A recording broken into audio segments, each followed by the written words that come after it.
kadib markii lagu dhawaaqay xukuumadda ra'iisul wasaare cabdisaacid faarax shirdoon ayaa waxaa soo badanaya taageerada gudaha iyo dibadda ee dadka Soomaalida ah.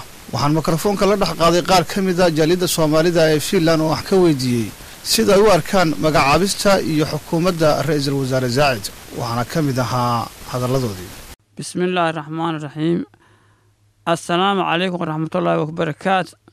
dowladda waa salaamay xasan sheekh maxamuud ra'iisul wasaaraha muxuu ahaay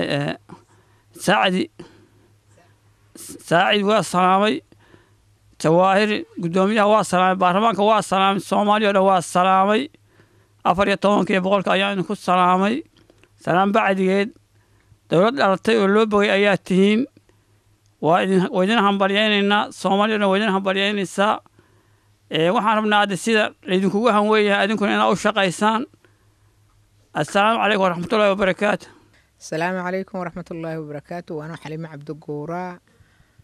وحن السلامة هي دولة ديمقراطية الصومالية مدحوينها رئيس وزراها بوليس وزيرها قدمانتو مدحدينا دن والسلامة يا أنا وكسر السلامة هي ودن كفيلن متقنات مقالة هالسنجي وحن همبليينها يا سيدا وناكسن وإيمان الدولة أودسن iyo dadka aqoonta leh oo sharafta leh oo Soomaaliya inay mataqaanaa hoggaan wanaagsan u noqdaan ayaan ka rajaynaynaa annaguna kuwii dhulkooda nabad ugu soo noqda oo mataqaanaa barwaaqay baraaro kala kulma aan noqono ayagana waxaan leenahay shaqo wanaagsan. Assalaamu calaykum waraxmatullaahi wabarakaatu. magacayga waxaa la dhahaa Bishaare Xisi Dhoore waxaan ku noolahay wadanka Finland. salaan diiran oo Soomaali weyn ayaa halkaan uga diraya. waxaan salaam u dirayaa oo kale madaxweynaha Soomaaliya ra'iisul wasaaraha gudoomiyaha baarlamaanka dhammaan shaqaalaha dawladda iyo shacabka dhammaan meel kasta ay joogaan. dawladda cusub aad iyo aad ayaan ugu faraxsanahay. waxaan ka qabnaa rajo weyn waxaan ka qabnaa wax wanaagsan ayaan ka rajaynaynaa. laakiin shacabka Soomaaliya dhaliisha ku jirta waxay tahay madaxweyne kasta marka hore ay soo socdaan waa wanaagsan yihiin madaxweyne waxbaan qabanaynaa ay dhahaan markay shaqadu u dhamaatana wadankay ka cararaan. waxaas waa ceeb. nin kasta madaxweynaha wadankiisa inuu joogo xataa xilka hadduu dhigo ilaahayna ha idin la garab galo waana idin salaamnay waa billaahi tawfiiq. Hello bismillaahir rahmaanir rahiim. Salaamu calaykum dhammaan ummadda Soomaaliyeed waan salaamayaa qaasatan madaxweynaha iyo ra'iisul wasaaraha. kolley waxaan jecelahay dunida in cadaalad lagu dhaqo dalkeena Soomaaliya.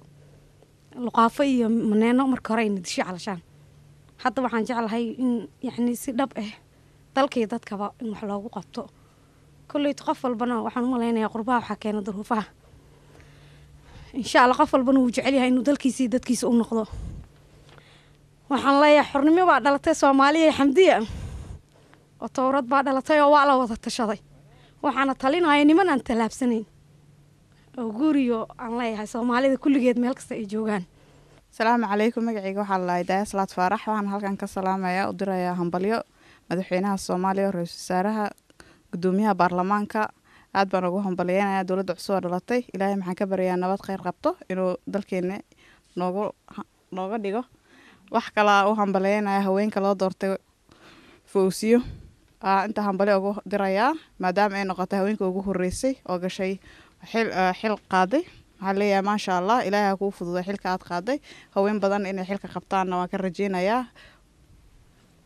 Assalaamu calaykum magacayga waxaa la yiraahdaa Firdawso Khaliif Cabdi. halkan waxaan ka salaamayaa dawladda madaxweynaha ra'iisul wasaaraha iyo baarlamaanka iyo wasiirada cusub oo hadda la soo dhisay. aad baan ugu faraxsanahay. waxaan rajeynayaa insha Allah samarkaan inaan tagno Soomaaliya aan ku rajo weynahay iyo xeebteena Liido jasiira aad baan ugu faraxsanahay.